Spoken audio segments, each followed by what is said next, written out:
Paz do Senhor Jesus sejam multiplicados sobre a nossa vida. Uma alegria ver você, ter você e a sua família aqui neste lugar que é reservado ao culto a Deus, e este momento é um momento sublime, sobretudo porque Deus está aqui no nosso meio. Convido você a abrir a sua Bíblia no segundo livro das Crônicas, no capítulo de número 25.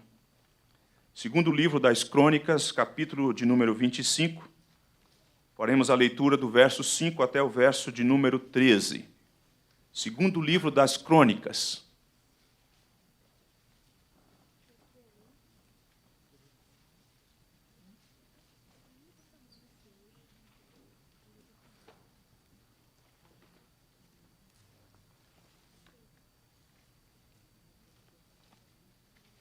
Meu desejo é que Deus desafie o seu coração, fale a sua alma, como falou comigo por meio desse texto nesses dias. Diz assim o texto da palavra de Deus: Amazias congregou a Judá e o pôs, segundo as suas famílias, sob chefes de 1000 e chefes de 100 por todo Judá e Benjamim. Contou-os de 20 anos para cima e achou 300.000 escolhidos capazes de sair à guerra e manejar lança e escudo. Também tomou de Israel a soldo 100.000 homens valentes por 100 talentos de prata. Porém, certo homem de Deus veio a ele dizendo: Ó rei, não deixes ir contigo o exército de Israel, porque o Senhor não é com Israel, isto é, com os filhos de Efraim. Porém, vai só, age e sê forte.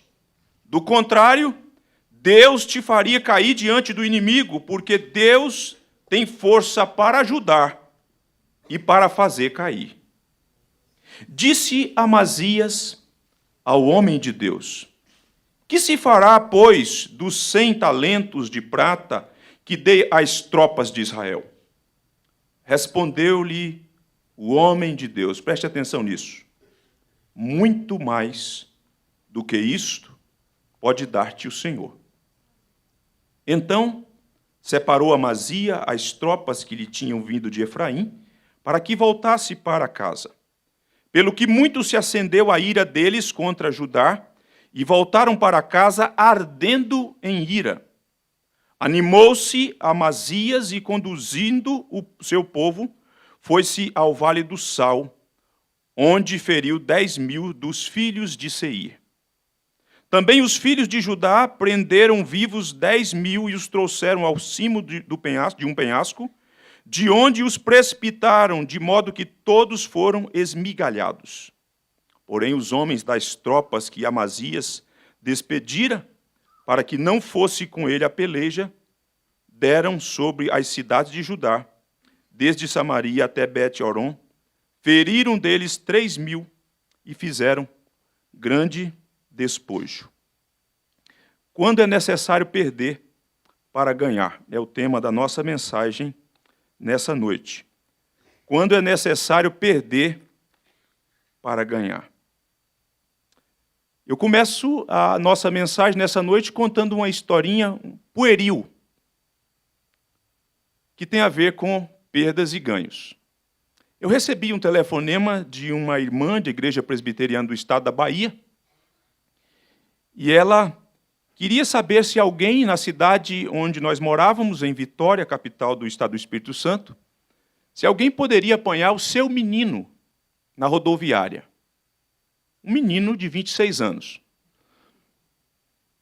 E nós tomamos a decisão na nossa casa que nós não apenas iríamos apanhá-lo, mas nós iríamos hospedá-lo. E hospedamos aquele menino na nossa casa. Um menino de ouro, crente, gentil, muito educado. Nos dias em que ele ficou na nossa casa, ele foi jogar videogame com José Henrique, nosso filho. Videogame, joguinho de futebol.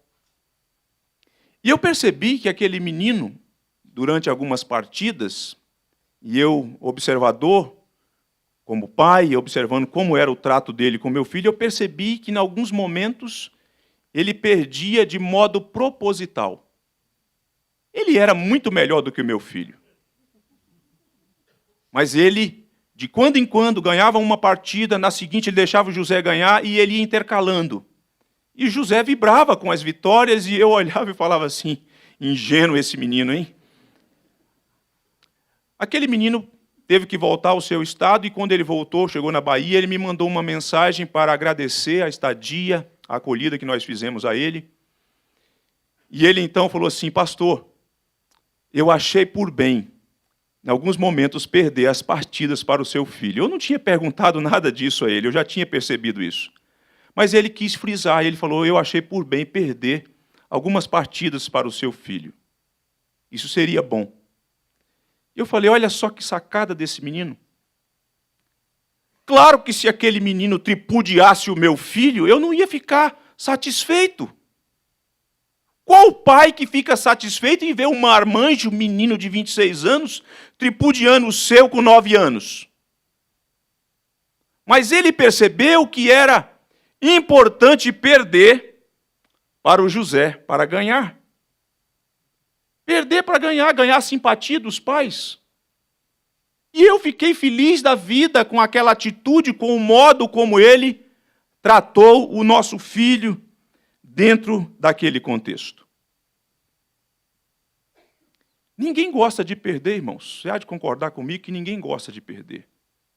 Nós entramos no jogo, nós entramos para ganhar. Até as nossas partidas de qualquer natureza que envolve algum tipo de jogo, nós, até mesmo no entretenimento, nós entramos para ganhar. E fazemos e nos esforçamos, à medida que é possível, para vencer. E até nas nossas brincadeiras, no futebol, até mesmo entre irmãos, às vezes o sangue ferve. Porque nós não queremos perder, nós queremos ganhar o tempo todo. É assim com os adultos, é assim com as crianças. Nós vemos desde cedo, na tenra idade, que os nossos filhos já vão demonstrando traços deste elemento que está presente na alma. E egoisticamente nós fazemos tudo para vencer. E eu repito, ninguém gosta de perder. Todavia, você deve concordar comigo em 2 pontos sobre esta matéria. Às vezes, em determinadas situações, nós intelectualmente estamos convencidos de que é importante perder em determinados momentos, para ganhar depois. Intelectualmente. A nossa razão está convencida de que o melhor caminho para trilhar é perder no presente momento para ganhar depois. Mas emocionalmente, esse é o segundo ponto que você certamente deve concordar comigo, emocionalmente nós não estamos com essa disposição para abrir mão de algo que é de nossa propriedade para poder ganhar depois. Porque este elemento de posse, dessa ideia de que aquilo é nosso, de que aquilo me pertence, isso é meu, eu não estou disposto a abrir mão disso. Quase sempre é assim. E por conta disso nós procedemos deste modo, de um modo aguerrido, para ganhar sempre. Mesmo que intelectualmente, às vezes, estejamos persuadidos de que a melhor coisa a fazer em determinadas situações é perder. Foi isso que o menino fez com o meu. Ele estava na minha casa, ele estava debaixo do meu teto e ele avalia o cenário e ele sabe que ganhar do meu menino naquele contexto não é bom. Ele precisa de mim. Ele precisa da nossa gentileza, da nossa bondade, que já tinha sido demonstrada. Mas ele avalia e sabe que naquele momento é importante. Mas nem sempre é assim que nós procedemos. Nós queremos ganhar sempre. E nós não estamos dispostos a perder agora para ganhar depois. Você está disposto a perder para ganhar depois? Abrir mão de algo que você tem apego, de algo que encontra-se debaixo das suas posses, da sua possessão, para, numa possibilidade adiante, ganhar e ser recompensado? Você está disposto a fazer isso? Avalie as coisas que você, dentro de um contexto da sua relação com Deus, e que Deus tem reivindicado, você precisa perder. Perder para ganhar depois. Aqui nós chegamos, meus amados irmãos, num caso bastante peculiar de um rei, o rei Amazias, que a Escritura descreve ele como sendo o filho de Joás. Ele é neto de Acasias. E Acasias foi um rei que morreu de modo trágico, por espada de Jeú. E quando Acasias morreu, a Atalia, ela manda matar todos os possíveis descendentes do trono de Judá, exceto Joás. Porque a mulher do sumo sacerdote Joiada apanhou o menino, escondeu o menino e manteve o menino às escondidas até que ele completasse, até que ele veio a completar 7 anos, e ele foi o rei coroado mais novo na história de Judá. Joás, com 7 anos ele foi coroado, e ele, debaixo da batuta do sacerdote, do sumo sacerdote Joiada, governou, e diz a Bíblia que ele foi fiel a Deus enquanto Joiada foi vivo. Ele precisava dessa escora, de alguém para se apoiar. Quando Joiada morreu, ele então abandona o Senhor e passa a viver de modo dissoluto, diferente do seu ancestral Davi. E é nesse contexto, portanto, que Joiada depois, Joás depois toma a decisão de matar o filho do sumo sacerdote, que deu abrigo com ele, que o poupou a ele quando ele era menino, criança. Ele mata o filho do sumo sacerdote e depois algumas pessoas vingaram a morte do filho do sumo sacerdote. Mataram Joás e depois de um tempo assume o trono Amazias. E aqui nós estamos diante de um cenário que Amazias vai ter que tomar decisão. Deus vai reivindicar dele obediência, Deus vai reivindicar dele confiança e Deus vai reivindicar dele abnegação. 3 coisas nesse texto que nós lemos que Deus vai reivindicar quando é necessário perder para ganhar. Quando Deus exige obediência absoluta, quando Deus exige confiança plena, quando Deus exige abnegação altruísta. É nesse contexto, portanto, que é preciso abrir mão de certas coisas para ganhar depois, dentro daquilo que Deus vem e Deus fala. Note, você deve ter observado nesse texto, que esse homem, ele se desponta como líder, ele tem uma maestria na liderança, ele organiza, ele chama um exército, chama Judá, chama Benjamim, as 2 tribos, e organiza um exército muito bem montado. E ele percebe que neste intento, neste alvo, nesse objetivo de vencer os edomitas, ele precisa, na visão dele, contratar alguns mercenários. Homens corajosos, homens tarimbados, homens capazes de sair para a batalha e vencer. E além disso, de ter esse aspecto bem treinado no que tange a organização, na sua liderança, este homem vai mostrar que ele tem um intento auspicioso. Porque além de liderar, ele investe dinheiro, ele está focado, ele tem um objetivo, e para alcançar o seu objetivo, o seu alvo, ele faz tudo o que ele pode fazer. Mas este homem, no meio do caminho, vai ser surpreendido por Deus. Seu coração vai ser desafiado. Deus vai testá-lo para saber como ele vai proceder diante da voz de Deus. Deus vai testá-lo para saber se a confiança dele está no poder bélico, está na força dos homens, ou se está em Deus para sair e para vencer. Deus vai testar o coração dele para saber em quem o coração dele, ou no que o coração dele está pegado, ao materialismo ou em Deus. Porque a vitória vai depender da postura que ele vai assumir. E é neste contexto, portanto, que Deus vem e envia um homem para falar com este homem. Eu chamo a sua atenção, então, para nós trabalharmos essas três verdades. Quando é necessário perder para ganhar? Em primeiro lugar, quando a voz divina exige obediência.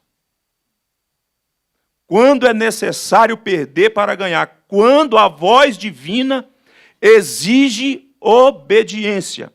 Bote os teus olhos no versículo de número 7 deste capítulo.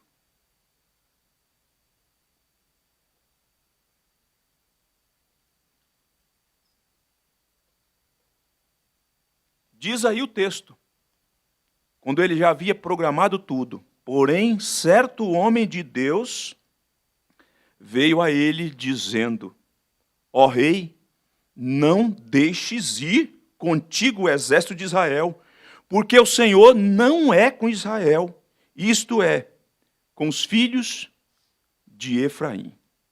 Meus irmãos, notem o contexto que tudo está preparado. Tudo já está acertado.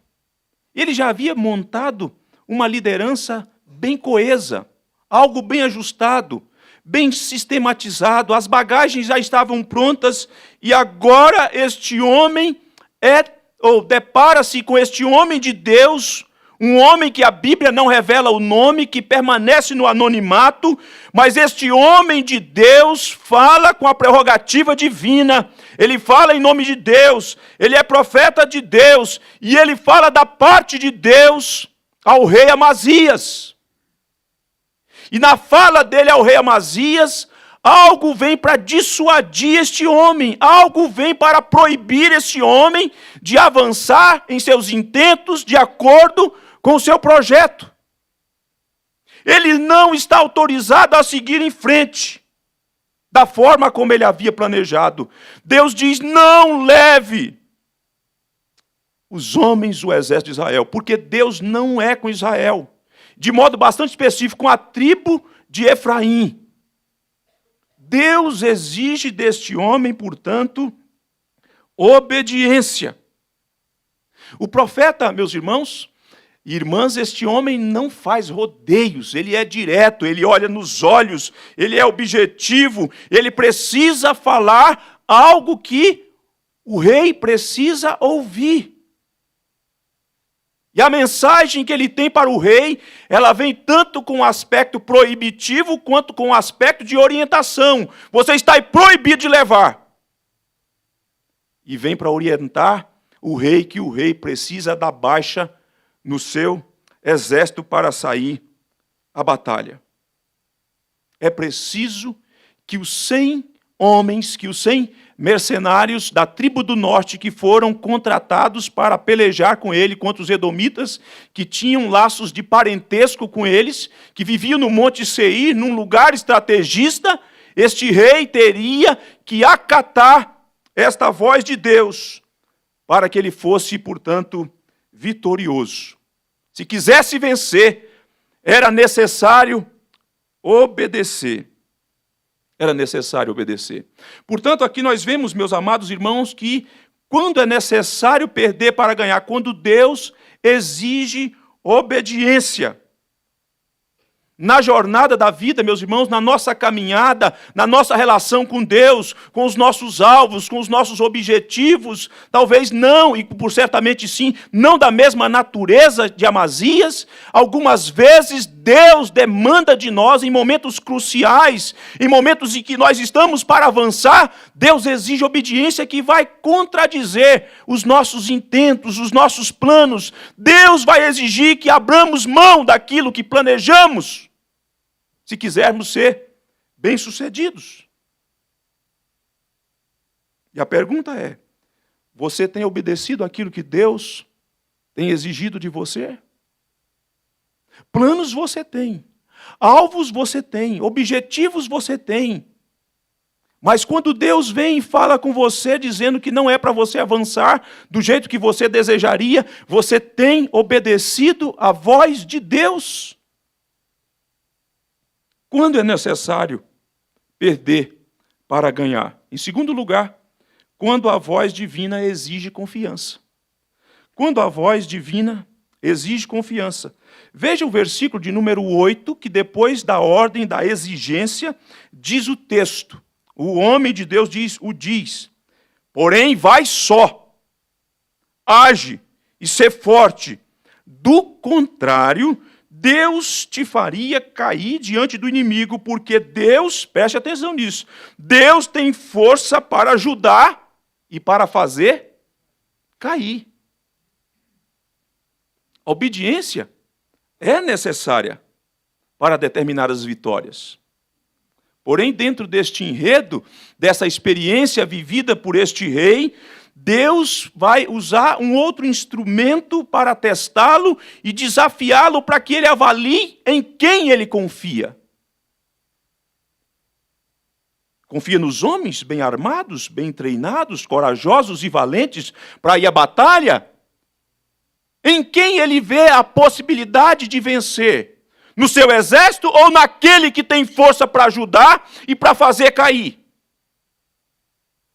Deus está demandando deste homem a que ele seja despojado da sua autoconfiança, que ele seja despojado daquela confiança que é posta naquilo que é visível, naquilo que é palpável. Este homem, a princípio, olha para o poder bélico, para a força do seu exército, bem organizado, bem treinado, e ele vislumbra a possibilidade de alcançar a vitória com base no poder do homem. E Deus fala, não. Se você avançar desse jeito, Deus te faz tombar, Deus te faz cair, Deus te faz beijar o chão diante dos inimigos, porque você precisa entender uma coisa, Amazias: quem tem força para ajudar na guerra é o Senhor. Aliás, não é à toa que ele recebe o nome de ser o Senhor dos exércitos. É Ele quem peleja a batalha do seu povo. É Ele que vai adiante de nós, é Ele que sai diante do seu povo para vencer e tornar o seu povo vitorioso. Era preciso, portanto, este homem confiar em Deus. Era preciso confiar no Senhor. Amazias está sendo desafiado. Era necessário confiar para entrar na batalha e sair vitorioso. Meus irmãos, na nossa caminhada, este princípio, essa verdade bíblica, continua a desafiar o nosso coração.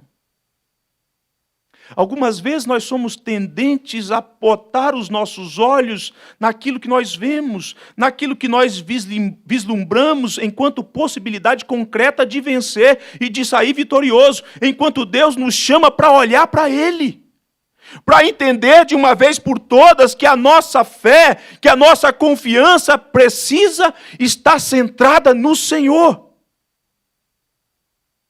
Nós precisamos olhar para as possibilidades que estão adiante de nós e concentrar a nossa confiança em Deus, no Deus da nossa salvação. E a pergunta é: em quem ou no que você tem confiado nesses dias?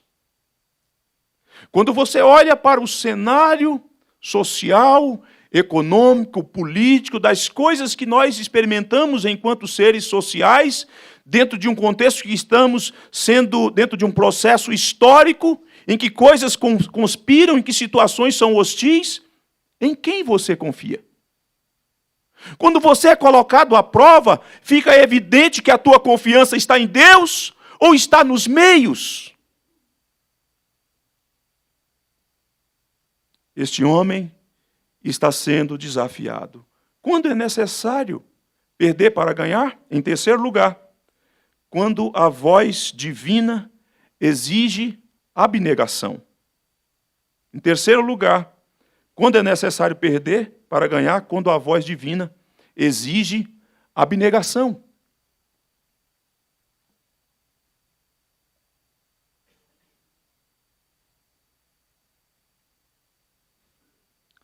A obediência, meus irmãos, como nós temos demonstrado, inevitavelmente passa pela aferição do valor que nós damos à autoridade à voz de Deus.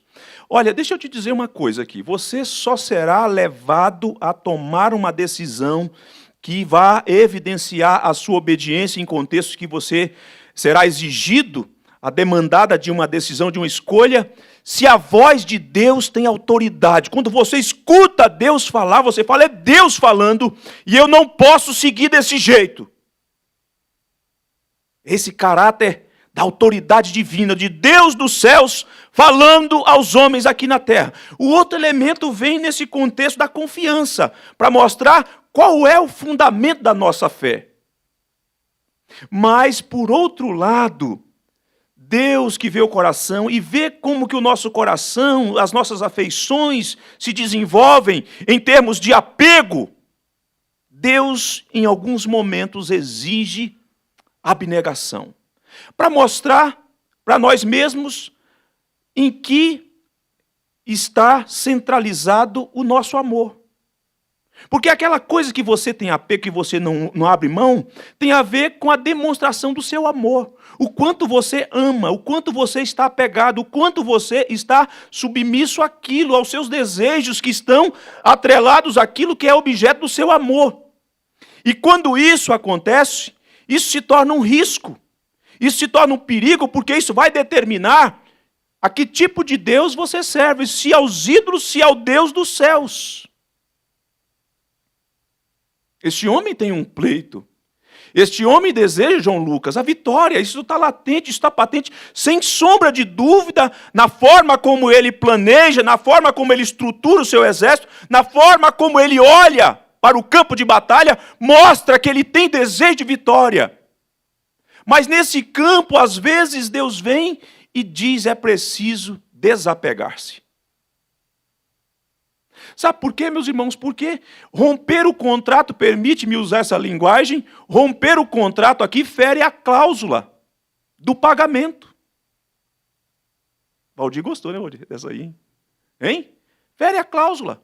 Se você recuar, se você retroceder, nós não estamos obrigados a devolver o dinheiro. Era uma soma considerável. Ele, portanto, quando escuta o profeta falar que é preciso abrir mão desses 100 homens, ele logo pensa o seguinte: olha, perdi uma grande soma de dinheiro. Ficarei fragilizado no exército porque vou ter que dar uma baixa de 100 mil soldados, ficarei com 300 mil, ainda era um número grande. Mas a questão não é só os soldados, a questão é o dinheiro, o que eu vou perder?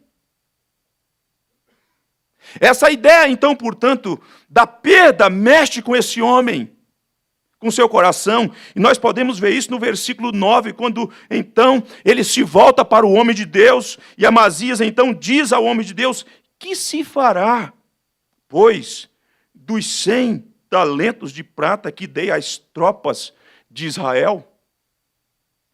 Como assim eu vou ter que perder isso? Deixa eu te dizer uma coisa, meu irmão. Eu sei que é difícil para nós, dentro de um contexto em que nós somos como que doutrinados com essa questão das imagens, né? A imagem o tempo todo, né? As luzes, a gente precisa ver, a gente precisa pegar. Mas deixa eu te dizer uma coisa, a promessa feita pelo Senhor, ela é mais factível do que aquilo que é tangível e visível. Embora a promessa de Deus, às vezes, ela vem nesse caráter do conceito de uma fala, só que você precisa entender que quem está falando é uma pessoa que é imutável, que é eterna, que é fiel. E quando você, porém, olha para aquilo que é tangível e visível e faz daquilo o seu elemento de confiança, você cai numa armadilha. Porque ainda que aquilo possa gerar uma determinada segurança em você dentro de uma circunstância, entretanto, aquilo não pode te livrar. A promessa de Deus, então, vem para contradizer aquilo no qual nós colocamos o nosso apego, o nosso amor, evidenciando a quem nós amamos e a quem nós devotamos as nossas afeições. Ele está preocupado. O que vai se fazer dos 100 mil talentos? O que o homem de Deus diz? O homem de Deus diz assim: isso é magnífico. Muito mais do que isso, pode dar-te o Senhor. Você está preocupado em perder os 100 mil talentos? O que é que você vislumbra? O que ele está vislumbrando, irmão? Está vislumbrando a vitória. E você está preocupado em perder os 100 mil talentos diante daquilo que Deus está falando?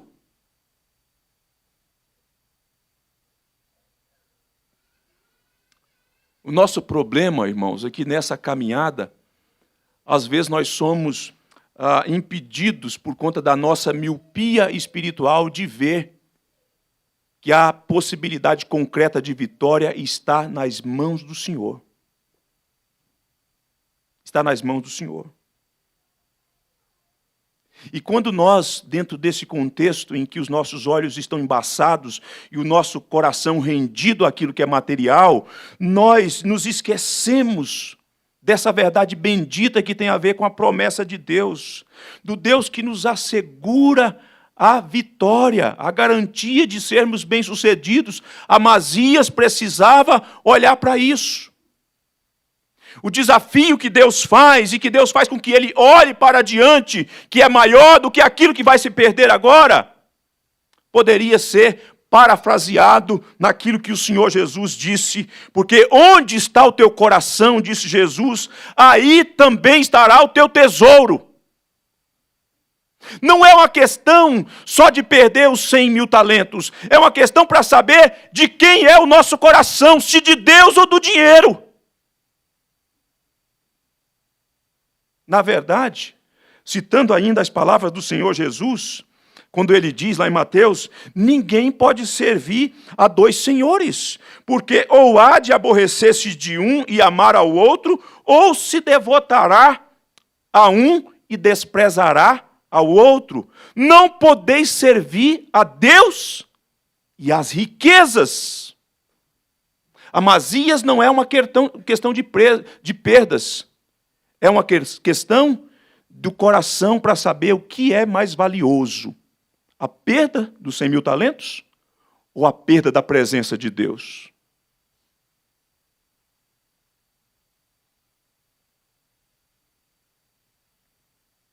Isso me faz lembrar, na verdade, aquele jovem que correu ao encontro do Senhor Jesus, narrado pelos evangelhos sinóticos. Aquele jovem rico. E ele tem uma pergunta solene, uma pergunta que envolve a questão da eternidade. Mestre, o que farei para herdar a vida eterna? E o Senhor Jesus diz, tem observado os mandamentos? E ele diz, quais? E o Senhor Jesus passa a descrever alguns daqueles do âmbito da nossa relação com o semelhante. E ele diz, tudo isso tenho observado desde a minha tenra idade. E o Senhor Jesus diz a ele assim, porém uma coisa ainda te falta. Vai, vende tudo que tens, distribua com os pobres, vem e segue-me, e siga-me, e terás um tesouro nos céus. Isso faz eco a essa situação que nós estamos percebendo aqui.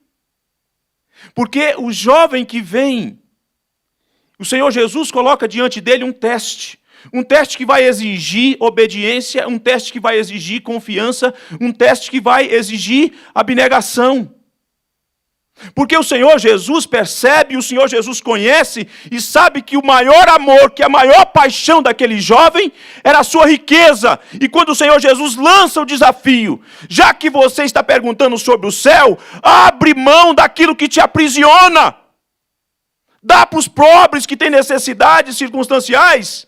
E então terás um tesouro nos céus. O que ele fez?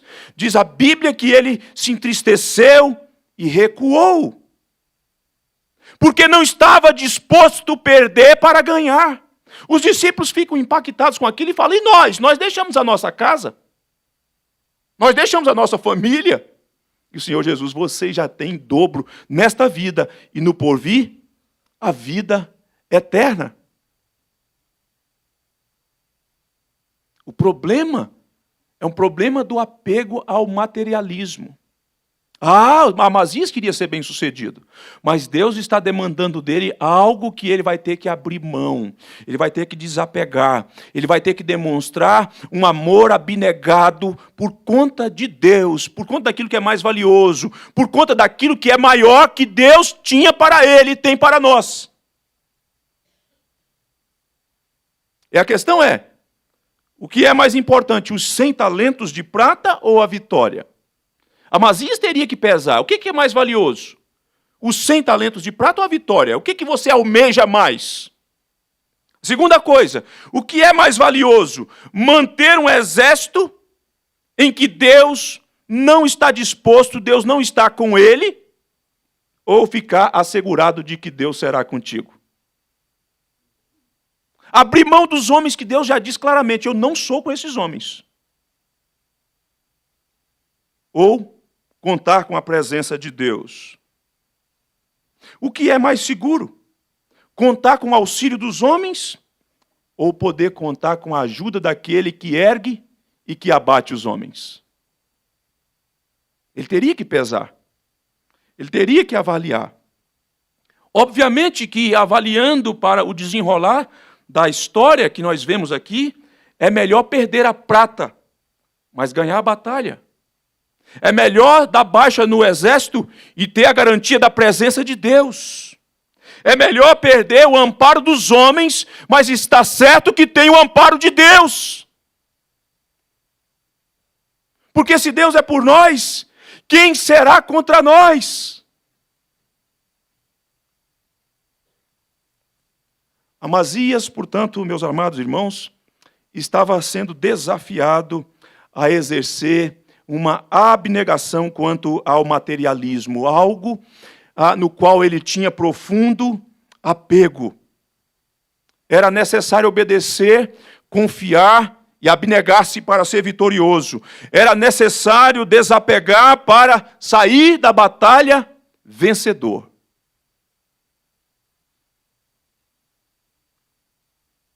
Na nossa caminhada, às vezes, tantas vezes, para sermos bem-sucedidos, Deus vai demandar de nós abnegação. E vai ficar evidente se o nosso amor por Deus é maior do que as coisas. Você será desafiado. Deus vai te testar, para que você não caia nas armadilhas da idolatria do seu próprio coração. Para que você tenha despreendimento. E eu preciso e desejo concluir. E eu queria colocar algumas considerações finais aqui nesse texto que evidencia semelhanças e contrastes entre Amazias e o seu descendente que viria depois de algum tempo. E a primeira coisa que eu gostaria de considerar com você, em termos de contraste, é o seguinte: Amazias desejava a vitória, queria assegurar o seu êxito, e para isso ele agrega homens e mais homens dentro de um poderio para alcançar a vitória. E se ele avançasse assim, ficaria evidente para ele que ele não precisava, ou que ele não precisaria de Deus, porque afinal a sua estratégia, a sua forma de liderar, o seu investimento lhe haveria de assegurar a vitória. E aqui nós vemos uma coisa que vai contrastar. É que o Senhor Jesus Cristo, meus irmãos, dentro daquilo que Ele realizou, Ele não admite a adição de nada daquilo que Ele já fez por nós. O Senhor Jesus Cristo, ou Ele é o seu Salvador absoluto, o Senhor exclusivo da sua vida, seu advogado pleno no sentido estrito da palavra, ou Ele não o será da parte de Deus, o seu Redentor. Nada que você colocar para tentar adicionar, Deus vai repudiar isso, porque isso pode ser contrário, e de fato é contrário àquilo que o Senhor Jesus realizou de uma vez por todas. Nós precisamos tê-lo como nosso protetor exclusivo, sem buscar o amparato visível para sustentar a nossa fé. Isso não é fé. É preciso confiar nele. Segunda coisa que eu queria destacar aqui diz respeito à obediência.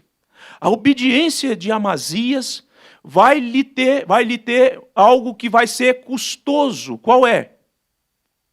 Vai ganhar um aspecto hostil daqueles homens que serão dispensados. Mas eu quero lhe falar do descendente de Amazias.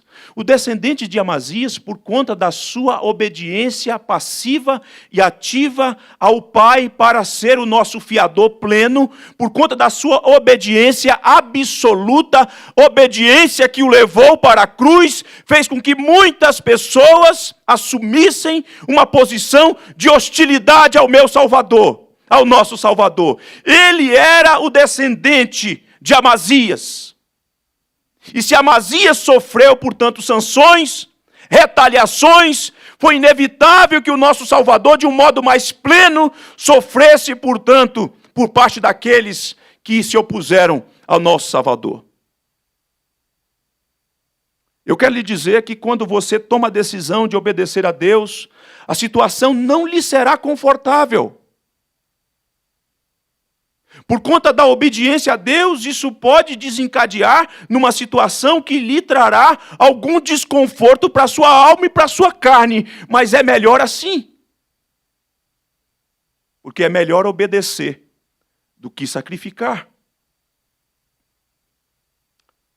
Terceira coisa que eu gostaria de considerar com você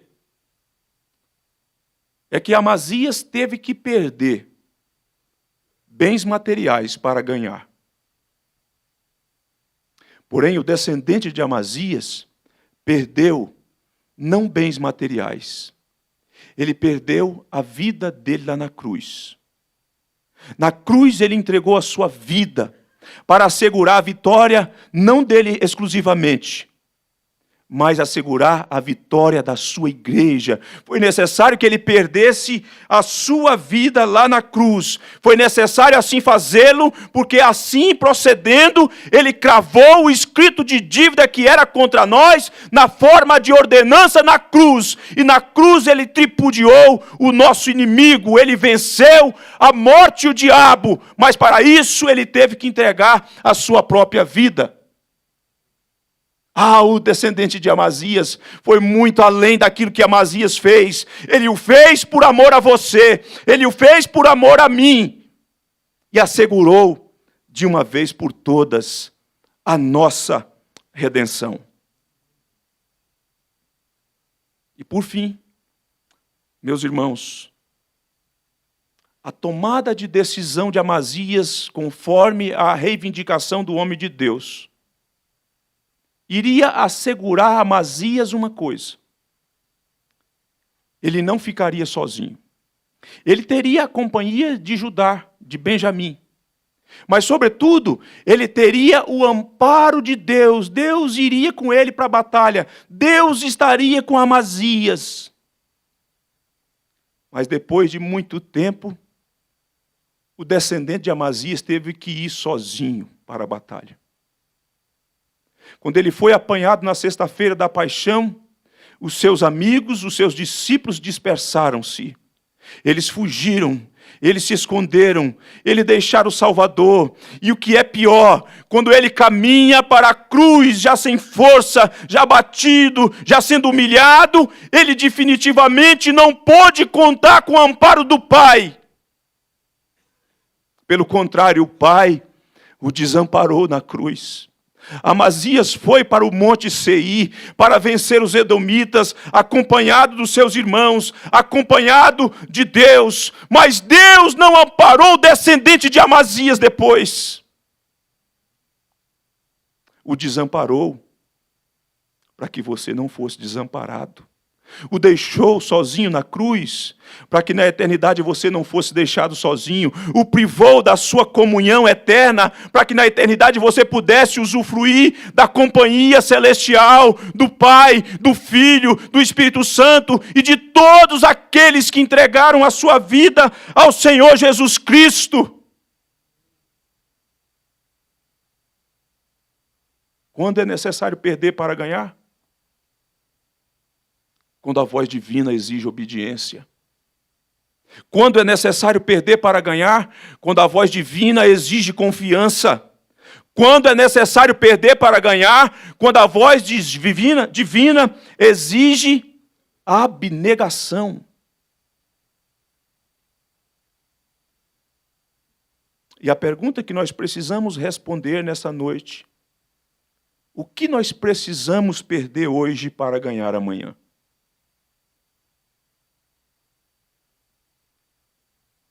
O que você tem tanto apego e que Deus está demandando de você para que você abra mão, para que você obedeça, para que você confie, para que você tenha uma decisão abnegada hoje para ganhar amanhã?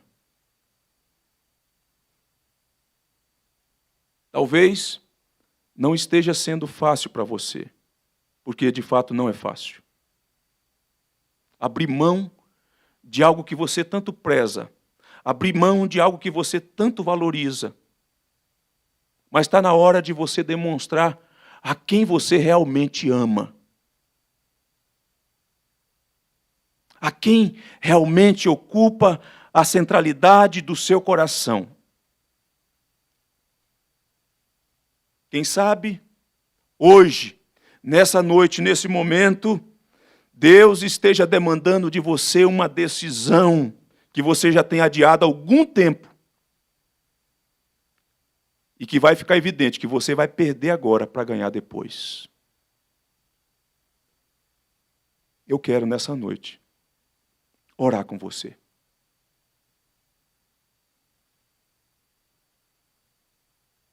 Eu quero, nessa noite, orar por sua vida. E eu quero lhe convidar que você feche os teus olhos onde você está. E aqui você tome a decisão de se quedar diante de Deus. E aqui você aprenda a valorizar aquilo que é mais valioso no reino de Deus.